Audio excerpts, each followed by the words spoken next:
La ministre, avant son entretien avec la presse, a présidé dans l'enceinte du département la cérémonie de levée de couleurs, exercice à laquelle tout le personnel a pris part. Ensuite a été la visite des panneaux solaires installés pour alimenter le département en énergie. Cette visite s'est poursuivie à travers la présentation par un inspecteur central du dit département des fresques murailles sur lesquelles les différentes thématiques sur les richesses culturelles et artistiques ont été mentionnées, pour finir à la salle de conférence réhabilitée. La ministre Ngola Ramadan Mamata, en étant face à la presse, a présenté les grandes priorités réalisées à travers sa lettre de mission, les principaux enjeux identifiés dès le début de son accession à la tête du département et a également présenté comment elle a pu gérer les attentes des différents acteurs du secteur culturel et artistique, sans oublier les difficultés rencontrées. Suivez un extrait de son intervention. Son manque de bois, c'est le manque d'électricité.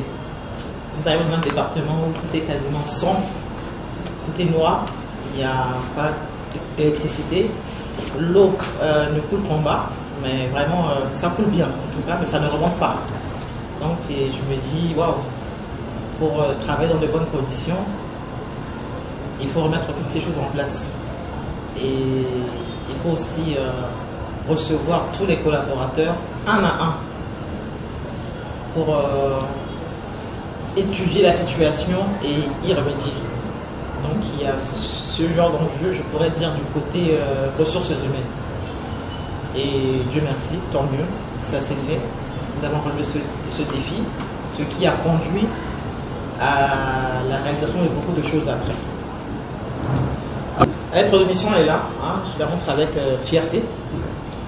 Le Premier ministre, chef du gouvernement, M. Félix Moloa. Il y a des orientations. Il y a des projets à court terme et également à moyen terme et long terme. Ce que nous pouvons retenir, c'est par exemple côté art et culture, c'est promouvoir le secteur artistique et culturel. Très très important. Construire des infrastructures et également privilégier le partenariat public-privé. Là, c'est quelques grandes lignes. Côté tourisme, il faut que le pays soit connu à l'étranger de tous. Donc c'est promouvoir le tourisme, c'est revoir les grandes lignes concernant les sites touristiques, Bayanga et autres. Parce que c'est vrai que le ministère n'était pas très impliqué. Quand on parle de Bayanga, chaque fois c'est vers nous que les gens se tournent pour regarder. Et il a fallu qu'avec le ministère des Eaux et Forêts, nous puissions nous réunir et collaborer ensemble avec les partenaires et revoir les grandes lignes par rapport à nos intérêts, c'est-à-dire les intérêts du pays et à ceux des partenaires qui nous aident à protéger ces sites en question. Et je sais que grâce aux efforts de mon cabinet, la politique nationale de développement du tourisme a été mise en place l'année dernière. Nous avons pu répertorier 120 sites. Donc ces 120 sites, il va falloir les mettre en valeur, les mettre en avant et qu'ils soient connus de tous. Initiative personnelle, bon, personnelle oui, mais toujours guidée guidée selon mes fonctions et non faire les choses de tête.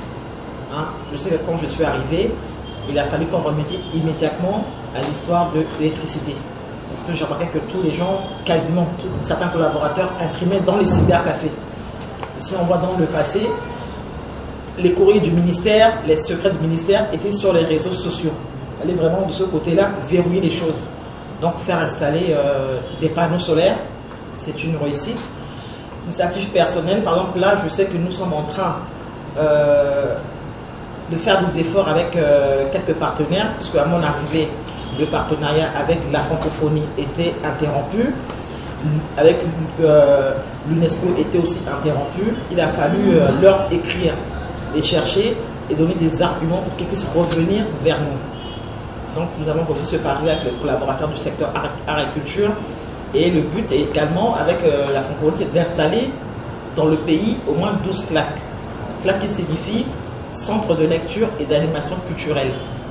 Cet effort-là a été fait et c'est en train de se faire, ça continue. Je suis vraiment contente que les collaborateurs du secteur art et culture aient reçu de ce côté en question, mais il y a plusieurs réalisations. Côté tourisme, était la difficulté de récupérer ce qu'on appelle la TDT, taxe de développement touristique. Il y a eu plusieurs opérations Kangoo. Nous savons qu'au niveau de l'Assemblée nationale, quand je suis interpellé, il leur faut des chiffres. Leur expliquer telle opération a amené combien dans la caisse de l'État. Donc la difficulté du secteur touristique, par le manque de véhicules, par le manque de tout ce qui est digital, ils ont pu au moins aller sur place avec le cahier des charges de ces hôtels ou restaurants, agences de voyage, essayer de voir ce qu'ils ont pu avoir comme recette et récupérer les 3% qui nous revient. Donc de ce côté-là, je félicite vraiment les secteurs du tourisme de ces efforts faits et également d'avoir mis en place la politique de développement du ministère du tourisme, parce que plusieurs collaborateurs, plusieurs partenaires nous réclament quelle est la politique de votre département. Est-ce qu'il y a un texte que vous êtes soutenu par quelque chose pour que nous puissions travailler avec? Mais grâce au PNUD, ce projet a pu voir le jour l'année dernière. Donc nous félicitons les collaborateurs pour ce travail. Collaboration côté collaborateurs, comme je disais au début, il y a un problème de ressources humaines. Collaborer avec les hommes n'est pas facile et très difficile. Quand vous avez un département où depuis 8 ans, il n'y a pas eu de mouvement, il n'y a pas eu de changement, et quand les bonnes personnes qui étaient à leur place ne travaillent plus, quand les mauvaises personnes ont occupé les bonnes fonctions, la bonne place et font de l'ombre aux autres, c'est un problème. Donc j'ai pris le temps pendant une bonne année, c'est-à-dire pendant quand même 12 mois, à étudier mes collaborateurs et à soumettre plus tard au président de la République, chef de l'État, au premier chef du gouvernement, mon projet de mouvement. J'ai demandé à ce que le cabinet soit changé, telle personne à telle place, telle personne à telle place. Je n'ai pas eu de difficulté à faire valider mon projet de mouvement. J'ai été nommé le 4 janvier 2024. Mon mouvement est passé le 4 janvier 2025. Donc vraiment une date symbolique. J'ignore que le président savait qu'il signait le 4 janvier 2025 pour ce mouvement en question. Mais pour moi, vraiment, c'était un événement. J'ai vu le visage de mes collaborateurs changer. Les bonnes personnes étaient enfin à la bonne place. Et grâce à ce changement, ils ont commencé à se déployer, à donner plus d'idées et à se donner davantage au travail. Donc je me félicite de cette donnée, de ce changement, que je peux dire côté humain. Après, côté travail, ben forcément, côté logistique, il y a beaucoup de soucis. Le ministère n'est pas doté d'un seul véhicule pour pouvoir nous permettre d'aller récolter la taxe touristique dans divers secteurs. Il a fallu, pendant l'opération Kangoo, louer des pick-up, louer des véhicules. Et c'est très coûteux par semaine, par jour, 1,50 000 francs CFA. L'opération a duré 1 mois. Il y a eu beaucoup de dépenses par rapport aussi aux policiers que nous avons pris pour pouvoir nous accompagner sur le terrain, puisque plusieurs refusent de payer. Il a fallu fermer certains hôtels et autres. On a dépensé facilement 7 millions. Donc si on avait des véhicules, je pense que les choses iraient beaucoup mieux. Et si le ministère également était doté de plusieurs ordinateurs, de la connexion Internet, on aurait pu répertorier toutes ces données en question afin de pouvoir travailler avec qui a payé, à qui il reste combien, qui doit payer dans un délai tel, qui nous devons féliciter, qui nous devons attirer l'attention. Donc il y a tout ça et franchement il y a beaucoup à dire.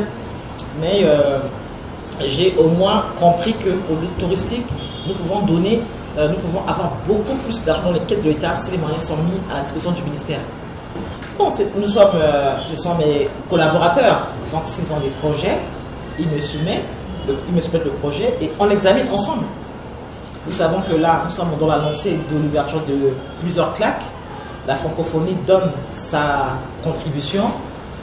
L'État est censé aussi donner sa contribution. L'État tarde pour l'instant à nous donner. Et donc parfois nous puisons le peu qu'il y a dans la caisse pour pouvoir faire le travail parce que nous ne voulons pas que les choses traînent. Et nous espérons que l'État fera également sa part plus tard. Et les difficultés qu'il y a, c'est aussi avec les artistes qui voudraient bien que le Bucada voit le jour, le Bucada soit mis en place, qu'ils puissent enfin bénéficier du produit, bénéficier du fruit de leur travail, parce qu'ils ont travaillé dur pour cela, et qu'il faut qu'ils reçoivent une compensation qui peut les aider à pouvoir être inspirés et continuer la suite. Côté touristique, les difficultés que nous avons, que moi j'ai remarqué et que je voudrais que cela cesse, c'est au niveau de la compensation. C'est-à-dire que quand un hôtel vous doit, par exemple, des mois de taxes et qui refuse de payer, et qui vous sort des factures des gens qui ont été logés, nourris là-bas, de 10 millions, par exemple, et il dit qu'il ne paye pas, il préfère retirer la taxe sur ce qui a été dépensé là-bas, et bien c'est un manque. C'est un manque. Donc, côté touristique, je lance également un appel à tous les hôtels que depuis mon arrivée le 4 janvier 2024, il n'est plus question de loger qui que ce soit là-bas.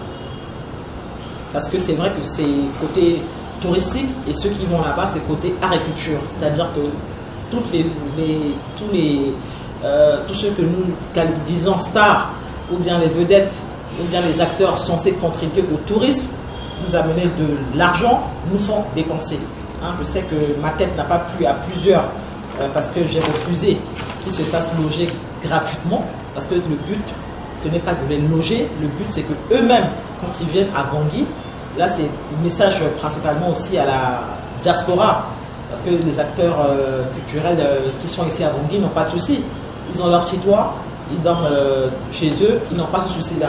Et c'est ceux qui nous viennent de l'étranger qui nous imposent de les loger parce qu'ils sont ambassadeurs de notre pays à l'extérieur. Donc, grâce à l'opération Kangou, nous nous sommes rendus compte qu'il y avait vraiment une perte de quasiment 100 millions de francs CFA. Quasiment 100 millions de francs CFA. On arrive dans un hôtel, on me dit que vous avez facturé aussi des 50 millions, de 30 millions pour avoir logé des stars, des acteurs culturels, nos artistes venant de l'étranger. Donc ces difficultés-là, nous les avons avec les hôtels et ainsi qu'avec certaines agences de voyage. Donc il y a beaucoup de difficultés à relever. Il faut montrer aux gens comment les choses doivent se passer.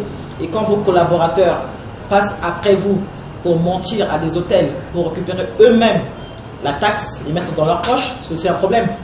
Donc il faut faire signifier à ces hôtels en question que si ce n'est pas une lettre signée de la ministre, même si certains arrivent à transformer des lettres eux-mêmes, à falsifier peut-être ma signature ou en tête du ministère, mais que ce soit une équipe avec un ordre de mission qui se déplace pour qu'ils puissent savoir. Et grâce à vous, ils vont aussi entendre ce message en question et ne pas se laisser influencer. Il y a beaucoup de challenges, mais nous avançons petit à petit. D'accord. Il est à noter qu'à la fin de cet échange, le tableau synoptique des ministres ayant servi à la tête du département a été également visité.